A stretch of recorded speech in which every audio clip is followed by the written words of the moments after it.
안녕하세요. 오늘 저희가 함께 깊이 파헤쳐 볼 자료는요. 그 바가바드 기타 제3장 카르마 요가에 대한 강의록입니다. 네, 반갑습니다. 이 행위의 요가라는 주제, 행위와 또 비행위, 그리고 이게 우리 안에 그 두 번째 차크라 에너지랑 어떻게 연결되는지 이게 핵심인 것 같아요. 이야기는 아르주나가 좀 혼란스러워하는 데서 시작하죠. 지식과 행위 사이에서요. 네, 맞아요. 카르마 요가, 말 그대로 행위의 요가죠. 근데 이 자료에서는 특히 우리 몸의 두 번째 차크라, 요가 전통에서는 스와디스타나라고 부르는데 이 생식기 부근 에너지 센터와의 관련성을 아주 깊게 다루고 있어요. 수아디스타나 차크라요? 네, 이게 대부분 사람들한테는 뭐랄까 잠재의식이나 무의식의 영역인데 수행자는 이 영역을 현재 의식으로 이렇게 끌어올린다는 거죠. 마치 세포가 그 위치에 따라서 기능이 확 달라지잖아요. 그런 것처럼 이 차크라에도 고유한 어떤 지성, 기능이 있다는 설명입니다. 와, 흥미롭네요. 그 강의록 보니까 2번 차크라 기능을 좀 직설적으로 표현했던데요. 싸고 또 싼다. 그러니까 배출 기능이요. 이걸 뭐 억압할 게 아니라 그냥 자연스러운 거다. 이렇게 보는 거겠죠. 그렇죠. 아주 자연스럽고 필수적인 기능이라는 거죠. 여기서 이제 아르주나의 고민이 딱 시작됩니다. 아니, 지식이 행위보다 더 뛰어나다고 하셨는데 왜 저를 이 끔찍한 행위, 그러니까 전쟁이죠. 이걸로 내모시는 겁니까? 이렇게 묻는 거죠. 네. 크리시나에게 아주 명확한 답, 길 하나를 딱 요구하는 거예요. 정말 근본적인 질문이네요. 여기서 이제 크리시나의 답변이 카르마 요가의 핵심으로 들어가는 거죠. 네, 그렇습니다. 크리슈나가 일단 두 가지 길이 있다고 말을 해요. 사색가를 위한 지식의 길, 그 드나나 요가라고 하죠. 그리고 활동가를 위한 행위의 길, 카르마 요가. 이 두 가지요. 그러면서 동시에 완전한 무위, 그러니까 아무것도 안 함, 행위 없음은 불가능하다. 이렇게 딱 잘라 말합니다. 불가능하다고요? 노자의 무의랑은 좀 다른 건가요? 네, 결이 좀 달라요. 크리슈나는 우리 안에 그 본성, 프라크리티라고 하는 그 본성과 거기서 오는 충동 때문에 누구도 정말 단 한순간도 가만히 있을 수는 없다고 말해요. 그래서 중요한 건 그 필연적인 행위 속에서 어떤 마음가짐을 갖느냐, 이걸 강조하는 거죠. 아하. 그러면서 겉으로는 뭐 안 하는 척하면서 속으로는 계속 그 감각적인 쾌락 같은 걸 생각하는 거? 그거 위선이라고 아주 날카롭게 지적하고요. 맞아요. 그게 위선이라는 거죠. 그래서 진정한 길은 마음으로 감각을 잘 제어하면서 그 결과에 집착하지 않고 마땅히 해야 할 행위를 하는 것. 이게 바로 카르마 요가다. 이렇게 말합니다. 네. 이게 단순히 그냥 겉으로 보이는 행동을 멈추는 그런 차원이 아니고요. 내 안에서 일어나는 그 본성적인 충동 있잖아요. 특히 아까 말한 2번 차크라 영역에서 강하게 느껴지는 그 에너지를 알아차리고 이걸 의식적으로 사용하는 거예요. 그 강의록 표현을 빌리면 좀 재밌는데 예를 들어 실패에 대한 충동이 강하게 올 때 그 에너지를 피하는 게 아니라 오히려 그 에너지를 사용해서 실패라는 경험을 해내는 것조차도 카르마 요가의 영역이 될 수 있다는 거예요. 와, 실패의 충동이 오면 그 에너지를 써서 실패를 행한다. 이건 진짜 보통 생각과는 완전히 다른데요.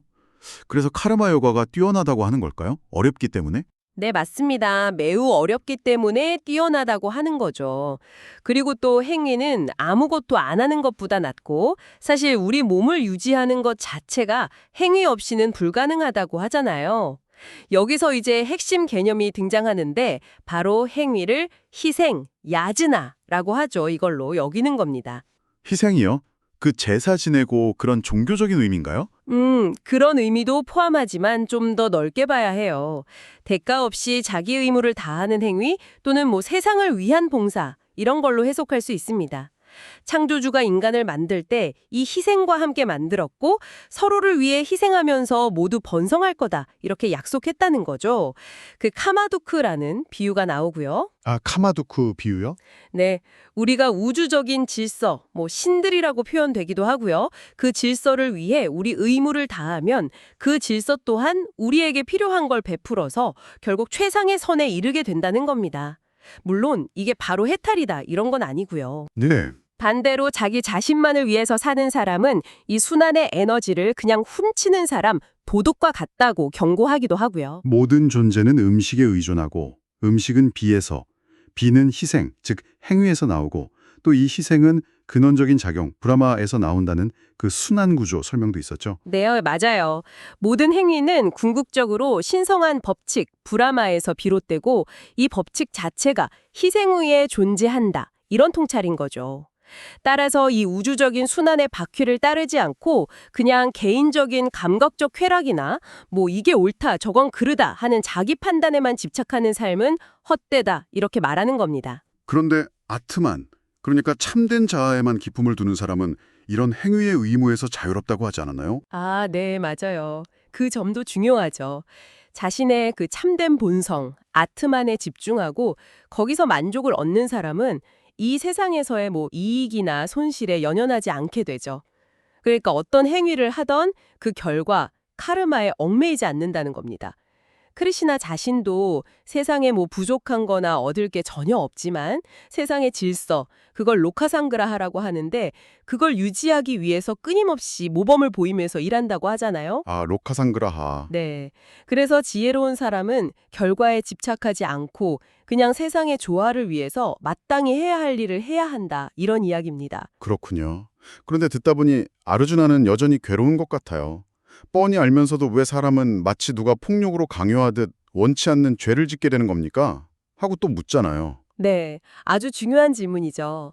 여기서 크리시나가 그 강요하는 힘의 정치를 밝힙니다. 그게 바로 우리 내면의 애욕, 카마라고 하죠.